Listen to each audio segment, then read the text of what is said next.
ವಿದ್ಯಾರ್ಥಿಗಳೇ, 9ನೇ ತರಗತಿಯ ಕಲಿಕಾ ಚೇತರಿಕೆ ಮಕ್ಕಳ ಹಾಳೆಗಳು. ಇದರಲ್ಲಿ 10 ಅಧ್ಯಾಯಗಳನ್ನು ಕೊಟ್ಟಿದ್ದಾರೆ. ಪ್ರಥಮ ಸಂಕಲನಾತ್ಮಕ ಪರೀಕ್ಷೆಗಾಗಿ 5 ಅಧ್ಯಾಯಗಳನ್ನು ಸಂಪೂರ್ಣವಾಗಿ ಓದಬೇಕಾಗಿದೆ. ಪುಸ್ತಕಗಳ ಪರ್ಯಾಯ ಮಾರ್ಗವಾಗಿ ಕಲಿಕಾ ಚೇತರಿಕೆ ಪುಸ್ತಕವನ್ನು ನೀಡಿದ್ದಾರೆ. ಹೀಗಾಗಿ ಮಕ್ಕಳು 2 ವರ್ಷ ಹಿಂದಿನ ಬುನಾದಿ ಸಾಮರ್ಥ್ಯಗಳನ್ನು ಈ ವರ್ಷ 2022-23ರಲ್ಲಿ ಪರಿಪೂರ್ಣರಾಗಬೇಕಾಗಿದೆ. ಹಾಗಾದರೆ ಇಂದು ನಾವು ಮೊದಲನೆಯ ಸೀಖನೆಗೆ ಪ್ರತಿಫಲ ಅಂದರೆ ಈ ಮೊದಲನೇದು ಕಲಿಕಾಫಲ ಕಹಾನಿ ಕವಿತಾ ಆದಿ ಕೋ ಧ್ಯಾನಪೂರ್ವಕ ಸುನ್ಕರ್ ಜ್ಞಾನ ಪ್ರಾಪ್ತ ಕರೆಂಗೆ. ಇಲ್ಲಿ ಕಥೆಗಳಿರ್ಬೋದು, ಕವಿತೆಗಳಿರ್ಬೋದು, ಧ್ಯಾನಪೂರ್ವಕವಾಗಿ ತಿಳಿದುಕೊಂಡು ಅದರ ಇರ್ತಕ್ಕಂಥ ಪ್ರಶ್ನೆಗಳಿಗೆ ಉತ್ತರಿಸಬೇಕು. ಮೊದಲನೇ गतिविधि कहानी सुनना और बोलना. यहाँ एक कहानी दिया गया है बुद्धिमान किसान. इस चित्र में देखो, एक डाकू है, उसके हाथ में एक डंडा है और एक किसान है, वह जंगल से भैंस को लेकर आ रहा है और पेड़ पौधे है तो ये तो जंगल है. अब इस कहानी को देखेंगे. एक दिन एक किसान मेले से अपने घर लौट रहा था. उसने मेले से एक भैंस खरीदी थी. एक दिन कहाँ से आ रहा था? मेले से लौटकर किसान आ रहा था. उसने मेले में भैंस खरीद लिया था. ಒಂದು ದಿನ ಆ ರೈತ ಜಾತ್ರೆಯಿಂದ ಮನೆಗೆ ಬರ್ತಾ ಇದ್ದ.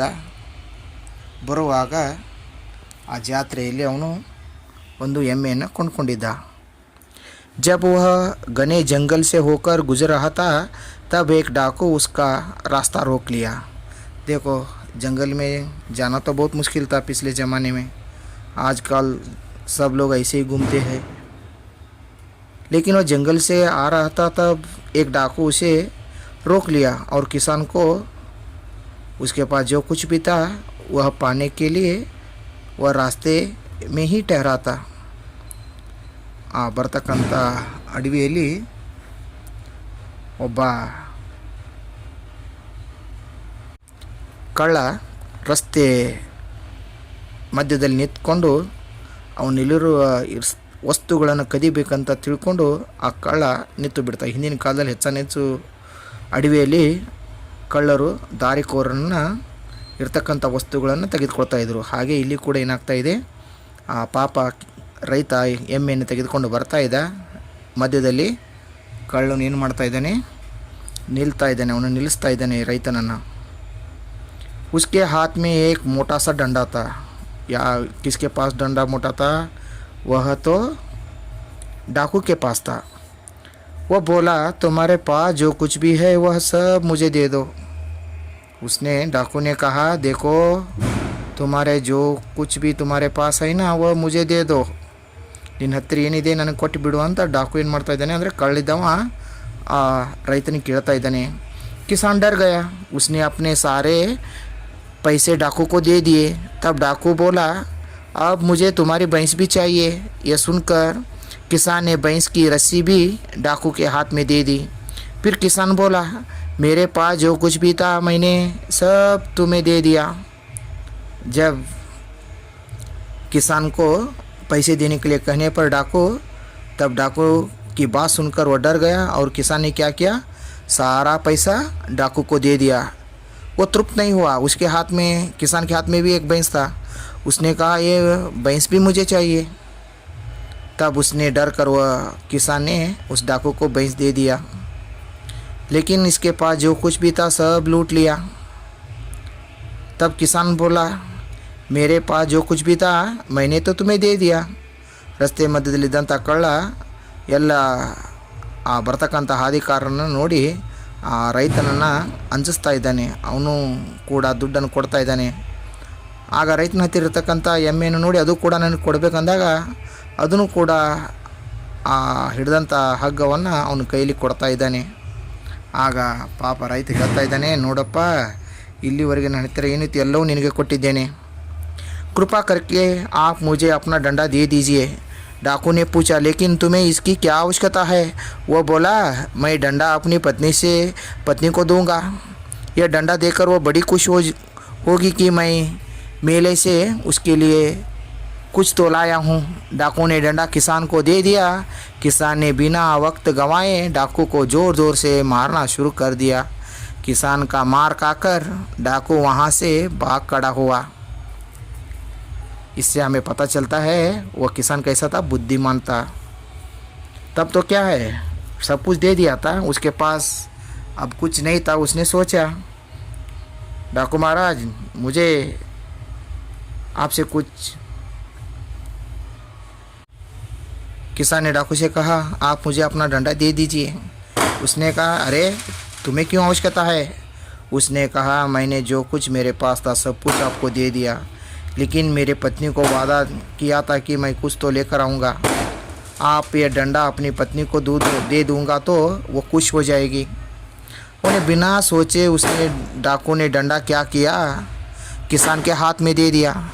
तभी उसने उस डंडे को लेकर ज़ोर ज़ोर से मारना शुरू कर दिया तो डाकू वहाँ से भागा। देखो कैसा बुद्धिमान था। ಆಗ ಇರ್ತಕ್ಕಂಥ ಎಲ್ಲ ವಸ್ತುಗಳನ್ನು ಕೊಡ್ತಾ ಇದ್ದಾನೆ. ಆಗ ಬುದ್ಧಿಯಿಂದ ಕೇಳ್ತಾ ಇದ್ದಾನೆ, ನೋಡಪ್ಪ ನಾನು ಇದಿರ್ತಕ್ಕಂಥ ವಸ್ತುಗಳು ನಿನಗೆ ಕೊಟ್ಟಿದ್ದೇನೆ, ನಿನ್ನ ಕೈಲಿರ್ತಕ್ಕಂಥ ಅಡುಗೆ ಏನಾದರೂ ನನಗೆ ಕೊಡು.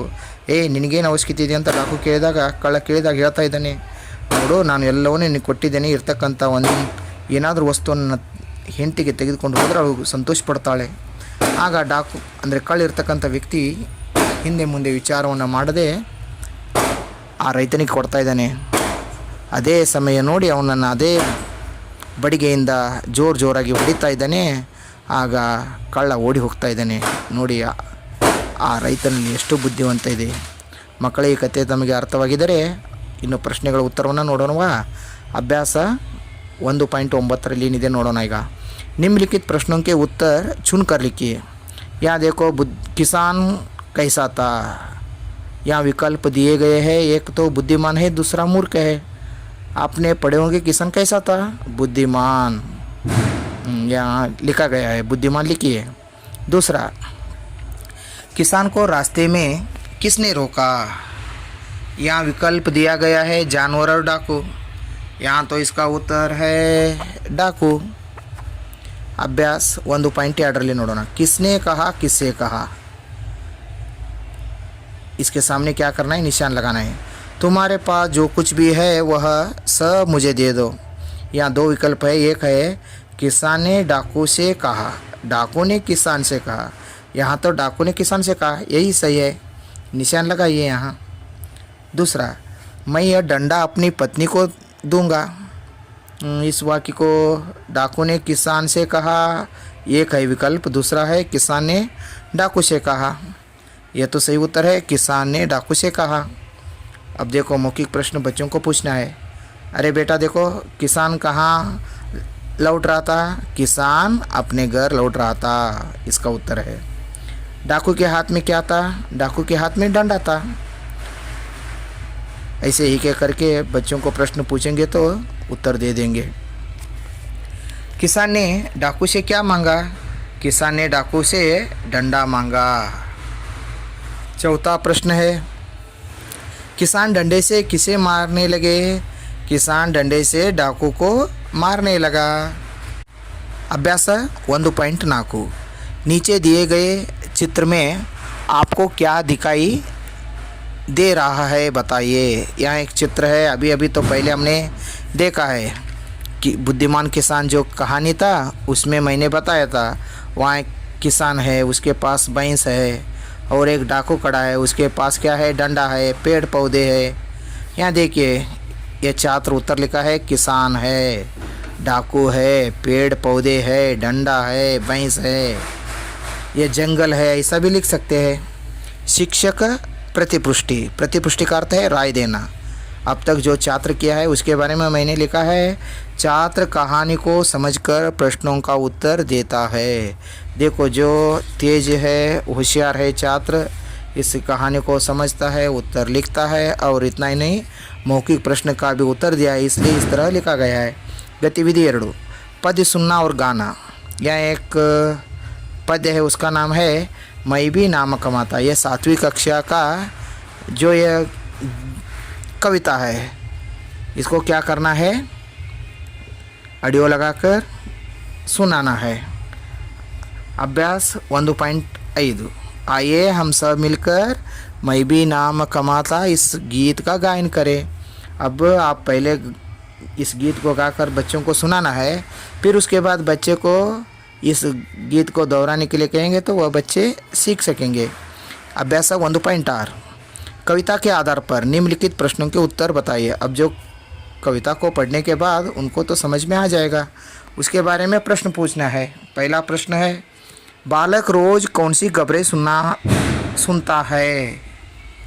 इसका उत्तर है, बालक रोज सीमा की खबरें सुनता है।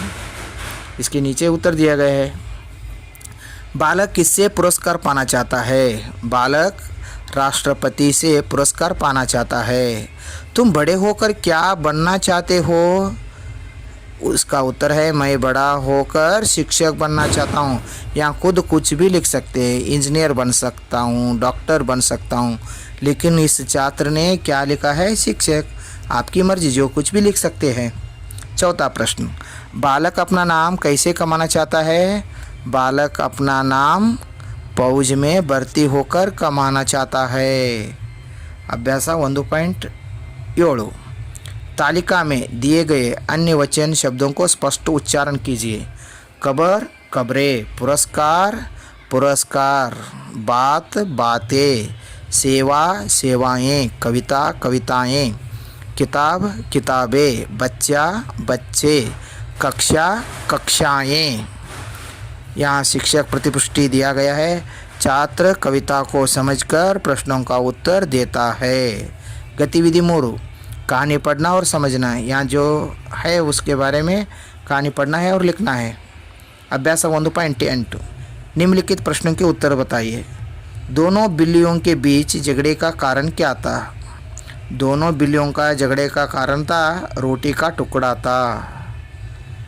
बिल्लियों के झगड़े को किसने देखा?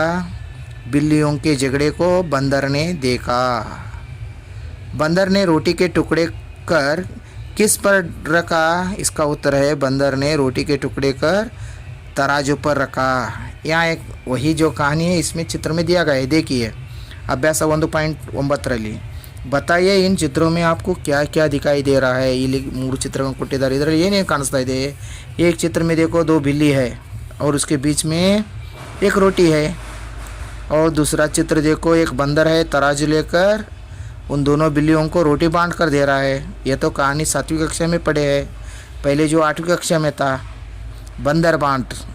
इस कहानी को भी पढ़े होंगे, कविता को भी पढ़े होंगे। यहाँ देखो अंतिम जो चित्र है तीसरा, वहाँ जो बचा था वह रोटी लेकर भाग रहा है। इसके बारे में चित्र को देखकर आप लोग कहानी भी लिख सकते हैं, कविता भी लिख सकते हैं, लेकिन कहानी को समझकर आप क्या करना है, यहाँ हर एक छात्र एक एक करके बताना है। और अभ्यास 1.10 ನೋಡೋಣ। बंदर बांट कहानी से आपको क्या सीख मिलती है? अभी अभी आपने जो चित्रों को देखकर सुना था उसके बारे में यहाँ बताया गया है। इसका उत्तर है, 2 व्यक्तियों के झगड़े से तीसरे का लाभ होता है। शिक्षक प्रतिपुष्टि, छात्र चित्रों को देखकर प्रश्नों का उत्तर समझकर देता है। गतिविधि को सुनना समझना और बोलना। अभ्यास 1.11 आइए हम सब मिलकर इन महान व्यक्तियों के बारे में चर्चा करें। 8वीं कक्षा में महात्मा गांधी का पाठ है, उस पाठ को आप पढ़ा सकते हैं। पहला है महात्मा गांधी, दूसरा है हरिश्चंद्र। इसके बारे में 5 वाक्य लिखना है, देखिए। महात्मा गांधी जी को राष्ट्रपिता माना जाता है। त्याग और तपस्या की मूर्ति थे। धर्म उनके प्राण था और सत्य उनकी आत्मा था। गांधी जी शर्मीले स्वभाव के थे। गांधी कभी झूठ नहीं बोलते थे। सत्य अहिंसा और धर्म के दृढ़ निश्चय से महात्मा गांधी बनाया। ऐसे ही आप लोग अन्य 5 या 6 वाक्य लिख सकते हैं। यह 8वीं कक्षा में है, 5वां पाठ।